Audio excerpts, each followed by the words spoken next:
નમસ્કાર દર્શક મિત્રો, હું શીતલ મહેતા. ન્યૂઝ ઓફ કચ્છમાં આપનું સ્વાગત છે. જોઈએ આજના સમાચાર.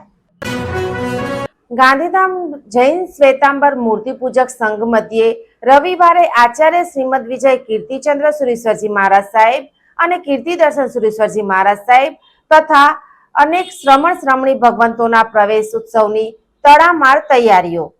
સમગ્ર સંઘમાં ઉત્સાહનું વાતાવરણ. શ્રી જૈન શ્વેતાંબર મૂર્તિ પૂજક સંઘ ગાંધીધામના આંગણે રવિવાર 12/7/2026 રોજ આચાર્ય દેવ શ્રીમદ વિજય કીર્તિચંદ્ર સુરેશ્વરજી મહારાજ સાહેબ તથા કીર્તિ દર્શન સુરેશ્વરજી મહારાજ સાહેબ આદિ ઠાણા 5 તથા પૂજ્ય સાધ્વીજી ચિત્રગુણા શ્રીજી મહારાજ સાહેબ આદિ ઠાણા 13, પૂજ્ય સાધ્વીજી ભક્તિપૂર્ણ શ્રીજી મહારાજ સાહેબ આદિ ઠાણા 3 વગેરે ચાતુર્માસ અર્થે પધારી રહ્યા છે.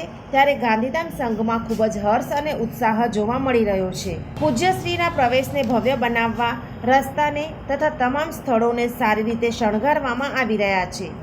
સમગ્ર સંઘ પૂજ્યશ્રીને આવકારવા થનગની રહ્યું છે. તેમનું સામૈયું ચિંતામણી પાર્શ્વનાથ જિનાલયથી શરૂ થશે અને ઝૂલેલાલ હોલમાં પ્રવેશ તથા પ્રવચન વગેરે કાર્યક્રમનું આયોજન કરવામાં આવેલ છે. દર્શક મિત્રો, આજે તારીખ 11 જુલાઈ 2026. આ હતા આજના સમાચાર. આવતીકાલે ફરી મળીશું. ત્યાં સુધી મને રજા આપશો. નમસ્કાર.